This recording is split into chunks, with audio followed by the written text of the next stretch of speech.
It's 1 a.m. right here now in Thailand and it's perfectly quiet. It's amazing. Hello my friends, welcome to the channel. I'm the Electric Viking. I'm excited to show you this. It's a new electric pickup truck from BYD. I've been waiting for this. My dad is very interested in this new electric pickup truck. And I think a lot of people are. I mean, in Australia, in many countries around the world, we don't have the choice that you guys in Canada and the United States have. We just don't have many available options that are realistically affordable. In fact, we pretty much have no electric pickup trucks except for an LDV, which is converted from a gasoline pickup truck, and it's very, very expensive. So it's very good to see that BYD have been working on this truck. This is what it looks like. And yeah, it's really coming soon. I'm hearing 2024. What are your thoughts on this? Do you like it? Do you think it looks good? I think it looks a little bit like a Ford F-150, but smaller, like a smaller version. Maybe a similar size to a Ford Ranger. Word is the size is similar to the Ford Ranger, Toyota Hilux type of size. But will they be competitors? Well, yes and no. I mean, electric car fans, electric truck fans, they're not going to be interested in a petrol-powered Ford Ranger. Why would you be? They're good, but they're not the future of the automotive industry. I think that's pretty obvious. Now, the interesting thing is BYD, they do some copying. What they do is they'll often strip down another company's vehicle and then try to re-engineer it and do it better. This is actually normal in the automotive industry. There's nothing wrong with that at all. In fact, I think that's a good strategy. But calling your pickup truck the F brand, I don't know about that. I mean, that's a pretty obvious copy. The car clearly does look a little bit like a smaller version of a Ford F-150, which is probably a good thing. But calling it the F, I don't know. So you can clearly see a big BYD logo on the front. I think that works for a pickup truck. Nothing wrong with that. If it's chrome, wouldn't look good. If it's black, well, I think it'd be fine. In November last year, BYD announced it will launch 2 new brands in 2023. One of those is Yangwang. They have the U8, costs 160,000 US dollars. Probably sounds ridiculously expensive, but it's a massive vehicle. It's actually about the same size as a Land Cruiser, a Toyota Land Cruiser. This, of course, is going to be much more affordably priced. It's not their luxury brand. It's definitely a mass market brand. BYD are calling it a professional and personalized brand with code name F. It'll be positioned between Denza and Yangwang. Will the pickup trucks be affordable? Well, yeah, they will be. What do I mean by affordable though? Pricing. We don't know the pricing yet. But BYD definitely do want to compete with Ford, with Toyota, with General Motors, with any car company making pickup trucks. So they know that they can't price them at a too expensive level. The first car under the brand will be an SUV codenamed SF.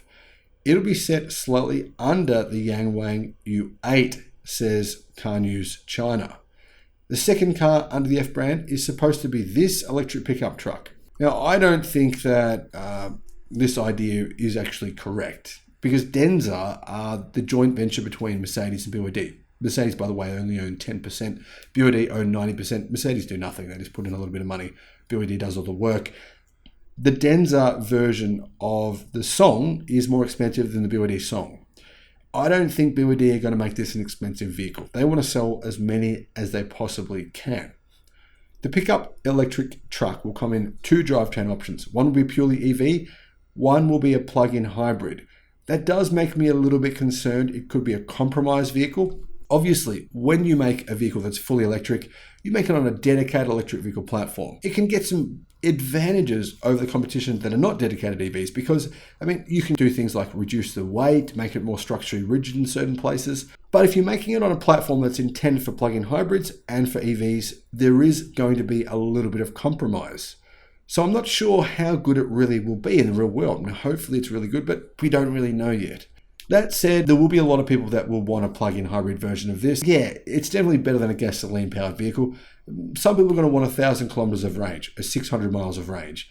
The plug-in hybrid version will have that kind of range. The electric version, no one really knows, but I'm going to guess that it will have around about 500 kilometers of range. One really, really cool feature it will have though is BYD's DiSys P suspension system. I made a video about that suspension system because it is revolutionary. It's One of the greatest things that has been invented over the past decade for a variety of reasons, especially for electric trucks, electric cars.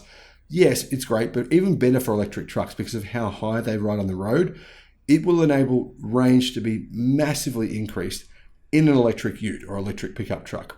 I'll put a link in the description. If you haven't seen my video about BYD's new suspension technology, it's definitely worth checking out. Other things that this is going to come with include electronic rear view mirrors. Don't know if those are legal in some countries, but it doesn't matter because in those countries they'll just change them. And they're actually not legal in China. So clearly BYD is planning on selling this truck outside of China. Will it sell in China though? Yeah, absolutely. People in China love pickup trucks. They love electric cars and they love pickup trucks. They love utes. So they'll sell a lot of these in China as well. One other cool feature, it has 2 power points in the bed, in the truck bed.